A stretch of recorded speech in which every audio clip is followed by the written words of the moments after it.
Hello everyone, আপোনালোক সকলোকে learn and craft with মি চেনেলটোলৈ স্বাগতম জনাইছো। এই ভিডিঅ'ত আমি আলোচনা কৰিব ওলাইছো ক্লাছ 7 ৰ মেথছৰ চেপ্টাৰ নম্বৰ 1। ইয়াৰ নাম আছিল ইন্টিজাৰ্ছ অৰ্থাৎ অখণ্ড সংখ্যা। এই ভিডিঅ'ত আমি এক্সাৰসাইজ 1.2 কোৱেশ্চন নম্বৰ 2 ৰ পৰা ডিসকাস কৰিম, যেহেতু একটো আমি অলৰেডি ডিসকাস কৰিছিলো। সেই ভিডিঅ'টো যদি তোমালোকে চাব বিচৰা লিংকটো ডেসক্ৰিপচন বক্সত পাই যাবা, তাতে ক্লিক কৰিলে চাব পাৰিবা। ঠিক আছে, এতিয়া আমি আহিছো কোৱেশ্চন নম্বৰ 2 লে। ইয়াতে দিছে যে ভেৰিফাই ৱেদাৰ ট্ৰু অৰ ফলছ, মানে শুদ্ধ নে ভুল আমাক প্ৰমাণ কৰি চাব দিছে। ইয়াতে চোৱা দুটা লাইন দিয়া আছে, দিছে সোঁপক্ষ আৰু বাওঁপক্ষ, হয়নে? ইয়াতে এটো হৈছে বাওঁপক্ষ, এটো হৈছে সোঁপক্ষ। এটা দুইটা পক্ষ ইকুৱেল হৈ আছে নে আমি প্ৰমাণ কৰিব লাগে। ঠিক আছে, এতিয়া চোৱা আমি কেনে কৰিম। এতিয়া চোৱা ইয়াতে তোমাৰ দিছে 27 ইনটু ব্ৰেকেটৰ ভিতৰত দুটা সংখ্যা আছে। তাৰ মানে আমি কি বুজিছো, 27 এ ইয়াকো পূৰণ হৈ আছে, ইয়াকো পূৰণ হৈ আছে, হয়নে?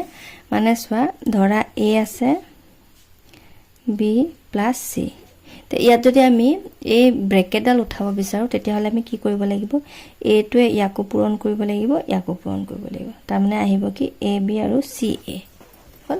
ঠিক ইয়াতো সেই একেদৰে তোমাৰ ইয়াক যদি a বুলি ধৰা, ইয়াক যদি b বুলি ধৰা আৰু ইয়াক যদি c বুলি ধৰা, তেতিয়া হলে আমি কি কৰিব লাগিব, পূৰণ কৰিব লাগিব। মানে 27 ইনটু -5 হ'ব।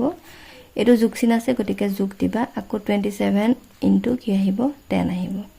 দেখিলা? যদি আমি ইফালে মন কৰো, এটো সাইডে তোমাৰ মানে হু সাইডে এটোৱে দিয়া হৈ আছে, হয়নে? তাৰ মানে আমাৰ কি হ'ব, left hand side equal to right hand side. তো এটো কি হ'ব, আমাৰ ৰাইট হ'ব, RIGHT হল।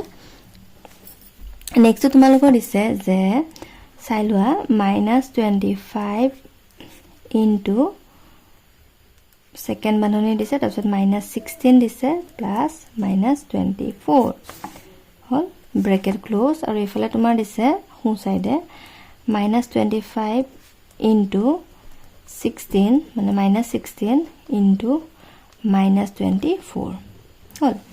এতিয়া চোৱা ইয়াতে তোমাৰ 15 ৰ গুটেকিটা মানে ইয়াত তিনটা পূৰণ হৈ আছে বুলি দিছে, আৰু ফাৰ্ষ্টতে তোমাৰ বাও সাইডে 25 ৰে ইহতক ব্ৰেকেট দিয়া আছে। তাৰ মানে 25 ৰে ইয়াকো পূৰণ হৈ আছে, ইয়াকো পূৰণ হৈ আছে।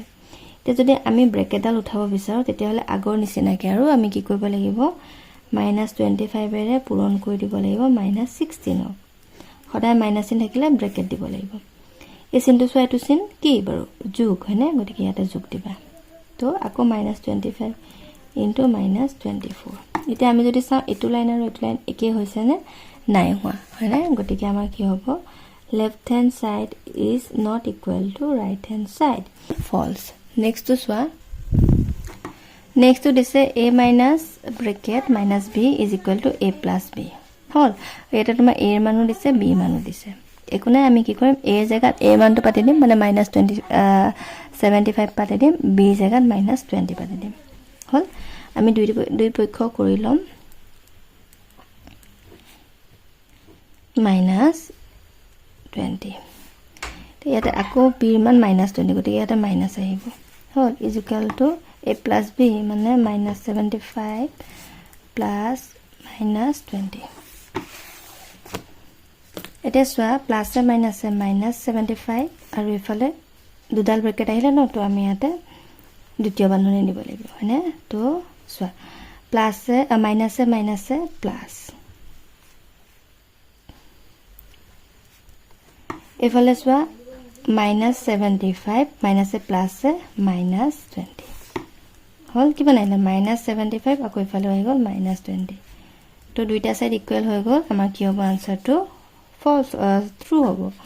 তো left hand side is equal two right hand side, আৰু এটো হৈ গ'ল আমাৰ 2 হল। এটো হৈ গ'ল আমাৰ আনসাৰ। নেক্সট চোৱা, নেক্সট 3 নম্বৰত দিছে product of any two integers is -33 if one of them is 11 what is the other number. ঠিক আছে, মানে কি কৈছে, দুটা ইন্টিজাৰ্স অৰ্থাৎ অখণ্ড সংখ্যাৰ প্ৰডাক্ট মানে পূৰণফল দিছে -33 হল। এটা যদি 11 হয়, আনটো কিমান হ'ব? এতিয়া চাবা, দুটা দিছে, দুইটাৰে তোমাৰ যোগফল দিছে কিমান, -33। পূৰণফল কৈছে ন, তো পূৰণ লিখিবা। এটা যদি 11 হয়, আনটো কিমান হ'ব? তো 33 ওলাবৰ কাৰণে -33 ওলাবৰ কাৰণে আমি -3 ৰে পূৰণ কৰি দিম, হয়নে?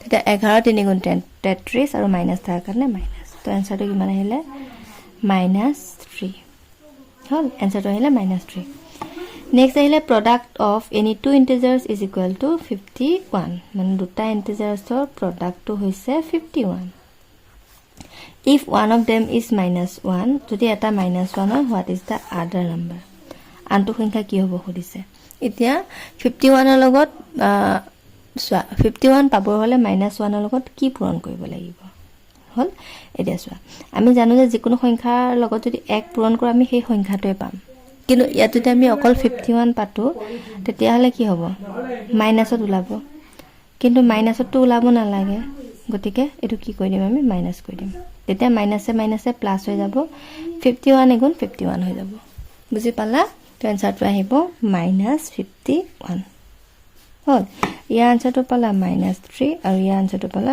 -51 Next question number 3 to চাই লোৱা what is the value of -1 into a for any integers a হল মানে যিকোনো অখণ্ড সংখ্যাৰ a এর বাবে তুমি -1 into a এর মান কিমান হ'ব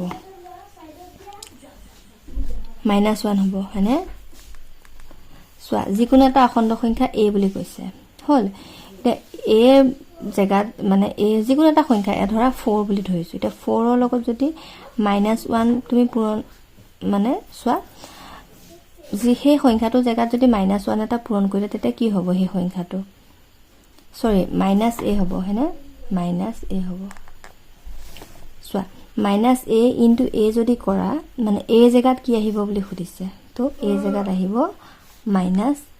-a হল ইয়াৰ মানটো কিমান আহিব -a তো আজিলৈ মানে আছিল ভিডিওটো চোৱাৰ বহুত বহুত ধন্যবাদ নেক্সট ক্লাছত আমি কোৱেশ্চন নম্বৰ 4 ৰ পৰা ডিসকাস কৰিম and thank you for watching and study well